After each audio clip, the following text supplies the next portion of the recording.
Bonjour à tous. Vie des partis reçoit ce jour Michael Zadidassi, président de la Fédération des jeunes socialistes de Côte d'Ivoire. Bonjour président et merci d'accepter notre invitation.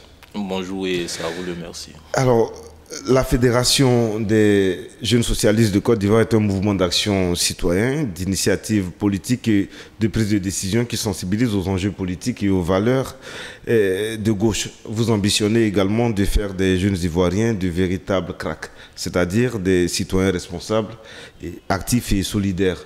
Alors, cela m'amène à vous poser la question. Quel est le diagnostic que vous vous dressez de la jeunesse ivoirienne? Ok, merci. En parlant du diagnostic de la jeunesse ivoirienne, il faut d'abord dire que la jeunesse ivoirienne est la composante majoritaire au niveau de la population ivoirienne. Les jeunes font déjà 70% de la population ivoirienne. Nous avons une jeunesse qui a envie d'apprendre, mais une jeunesse à qui on ne donne pas toutes les potentialités. Au niveau politique, nous avons beaucoup de jeunes qui souhaitent s'engager en politique, mais malheureusement, nos partis politiques ne font pas la part belle aux jeunes.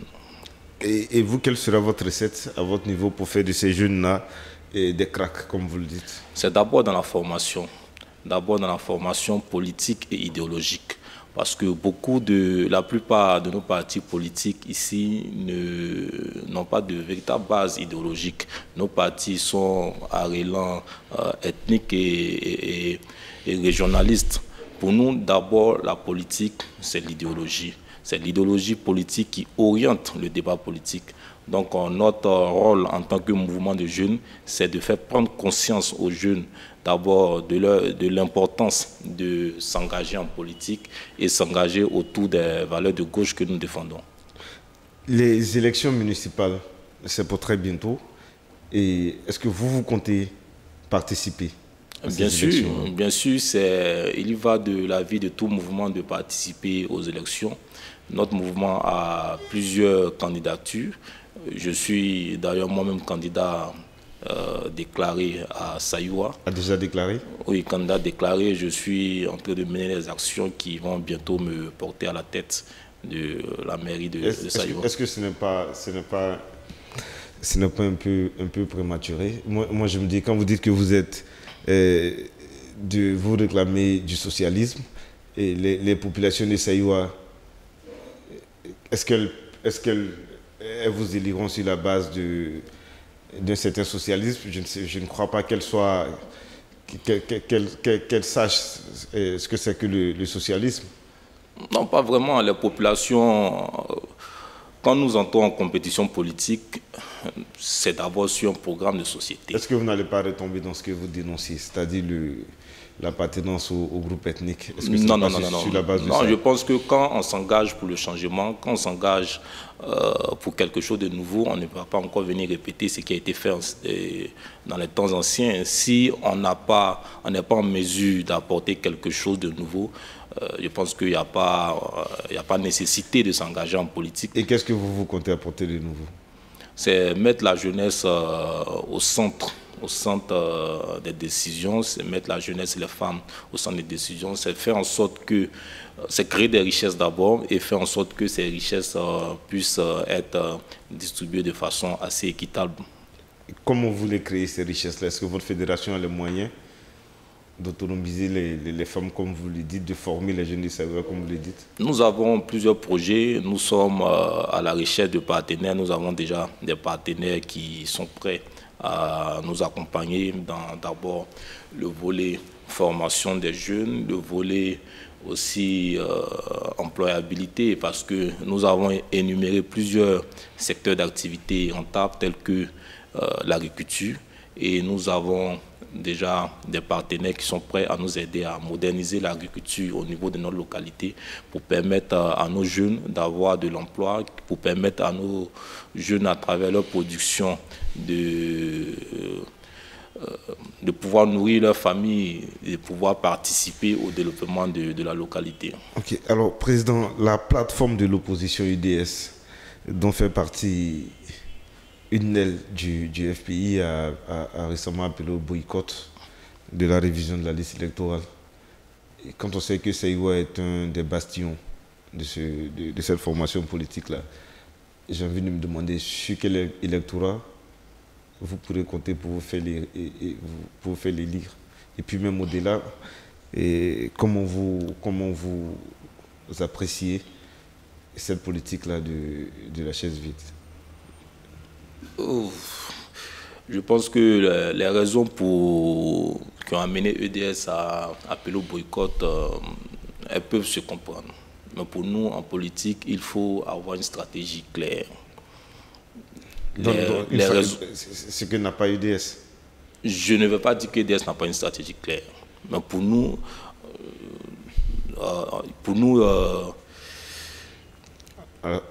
à la Fédération des jeunes socialistes. Pour nous, jeunes socialistes, aujourd'hui, il ne faut pas boycotter des élections locales. Il ne faut pas boycotter des élections locales parce que... Mais moi, je veux dire, est-ce que ça n'est pas déjà perdu d'avance? Non, pas vraiment. C'est à nous de... C'est vrai, nous ne partons pas en compétition sur le même pied d'égalité avec certains cas de pouvoir. Nous dénonçons la CEI qui, pour nous, est assez partiale. Mais au niveau local, il n'y a pas vraiment moyen à faire des tricheries à grande échelle parce que les populations connaissent un peu la valeur des candidats. Et nous disons à nos camarades de l'opposition que c'est vrai, aujourd'hui nous combattons la CEI, mais de façon stratégique. Si les populations adhèrent à nos projets, ce sont ces populations-là même qui vont veiller à ce que les élections se passent de façon transparente. Ok, alors, dans l'actualité, Président, 20 personnes ont perdu la vie suite aux dernières inondations en Côte d'Ivoire des 18 et 19 juin dernier. Le président de la République qui était à l'extérieur a écourté son séjour. Il est revenu, il a répondu avec promptitude. 2 millions ont été dégagés pour soutenir les familles. Mais le président a accusé l'incivisme des populations et le dérèglement climatique. Alors, vous qui vous réclamez écologiste, quel commentaire vous faites de cette situation? Le président a donné une partie du problème, mais il n'a pas traité le problème en entier. Il a omis de dire que la véritable source du problème, c'est d'abord l'action du gouvernement. Aujourd'hui, on parle d'un civisme. En quoi l'action du gouvernement serait-elle? On parle d'un civisme des populations, mais qui délivre les permis de construction. Aujourd'hui, on voit comment il n'y a pas véritablement de plan d'urbanisation à Abidjan. Les gens construisent un peu n'importe comment. Est-ce que vous ne minimisez pas l'impact de l'incivisme dans les catastrophes que... L'incivisme est important, mais c'est au gouvernement de fixer les règles. Si le gouvernement ne fait pas ce qui est de son ressort, c'est normal que les populations se donnent à cette forme d'incivisme. Si aujourd'hui on délivre des permis de conduire à des personnes qui ne doivent pas conduire et construire ici des terrains à risque et ces personnes construisent, c'est normal que si depuis là-haut il n'y a pas une certaine règle, c'est normal que les populations aussi s'adonnent à cette forme. Donc vous croyez que l'État a manqué de fermeté sur ce coup? L'État a manqué de fermeté et chaque année, malheureusement, c'est la même rengaine. Chaque année, on attend qu'il y ait des morts, on attend que la pluie détruise des vies et on vient faire des dons, on vient... je pense qu'à un moment donné, il faut qu'on arrête. Alors cette fois-ci, l'État fait usage de fermeté cette fois. Des habitations dans les zones qui ont commencé à être détruites. Mais il y a quand même de la fermeté, les mesures sont appliquées. On a vu à Yamoussoukro, ce qui est arrivé à Yamoussoukro, un immeuble s'est effondré, il n'y avait pas de permis de construire. Et les autorités ont pris des mesures, les sanctions ont commencé à tomber, mais sauf que le Front social s'embrase. Le Front social s'embrase. Au-delà de ça, je pense que si l'État devait faire preuve de ça fait deux fois, on ne peut pas demander au gouvernement de prendre des mesures.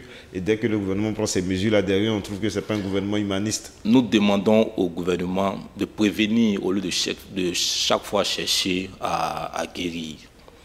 Chaque année, les prévisions sont faites. On sait à quel moment il y aura des fortes pluies à Abidjan. On ne va pas attendre que la pluie tue des personnes avant de venir prendre des mesures. Alors, nous demandons au gouvernement d'opter pour une politique de prévention. Okay. Président, de votre manifeste, vous dites, et je vous cite, dans une nation à la fois cosmopolite et multiethnique comme la nôtre, il faut impérieusement l'instauration d'une justice de qualité. Que reprochez-vous à la justice ivoirienne? Elle est partielle, elle est paritaire. Elle est... À quoi le dites-vous? Par les décisions de justice qui sont prises. Par les décisions de justice qui sont prises aujourd'hui de façon courageuse, il faut le dire, nous avons une justice aux ordres du pouvoir en place. Ok, on vous le concède. La réconciliation. Non, si vous avez des éléments qui sont contraires à ce que je dis. Non, mais moi j'ai confiance à la justice de mon pays. Bon, moi, je n'ai pas tellement confiance à la justice de mon pays. Moi, personnellement, je n'ai pas tellement confiance à cette justice en l'état actuel. Mais je veux savoir, vous ne pouvez pas préjuger de l'issue d'une action d'une action en justice, parce que la majorité des procès pour lesquels vous incriminez la justice sont des procès en cours. Ce sont des procès en cours, mais les décisions de justice qui sont prises, selon nous, sont dictées un peu par les hommes politiques. Est-ce que vous ne risquez pas, vous, de vous méprendre en vous réclamant mouvement citoyen, et puis derrière, toujours se mettre à dos les institutions de la République, toujours... Non, c'est pas de notre volonté de nous mettre à dos les institutions de la République. Nous ne sommes pas des éternels contestataires. Est-ce que vous ne risquez pas quand même de promouvoir quelque part le non-respect des symboles de l'État? Non. Nous demandons à la jeunesse ivoirienne de respecter les institutions de la République. Nous demandons à tous nos militants de respecter les institutions de la République et ceux qui les incarnent. Mais nous pensons que c'est de notre devoir en tant qu'acteurs politiques de dénoncer ce qui, selon nous, n'est pas correct. Président, il y a de cela un an environ, soit en août 2017, en août de l'année dernière, vous appeliez le FPI à l'Union et que vous présentiez à l'époque le FPI, je vous cite, comme le baromètre de la démocratie, le parti qui a lutté pour l'instauration du multipartisme dans ce pays. Alors, un an plus tard, la guerre au sein du FPI n'a pas cessé. Et vous dites que le socialisme est la voie du développement et de la paix, de la stabilité pour l'Afrique. Alors, je me demande comment un parti socialiste qui en son sein n'arrive pas à faire la paix peut offrir la paix aux Ivoiriens. Dans toutes les formations politiques, il arrive ces moments où il y a ces divisions. Nous avons appelé les camarades à faire preuve de dépassement pour l'intérêt de la gauche ivoirienne dans son entièreté. Et dit que parce qu'il y a un problème au niveau du FPI, qui est un parti socialiste, et en même temps fait un rapprochement avec l'idéologie socialiste, je ne suis pas tellement d'accord. L'idéologie, elle est là, mais ce sont des hommes qui font la politique. Un mot sur la réconciliation nationale en Côte d'Ivoire. Pour nous, ça doit être la priorité de toutes nos actions. Ça doit être la priorité de toutes nos actions, et nous demandons au gouvernement en place de poser des actes forts pour que la réconciliation soit démise, pour que la réconciliation soit effective dans notre pays. Vous croyez que le gouvernement n'en fait pas trop? Je ne pense pas. Merci, Président.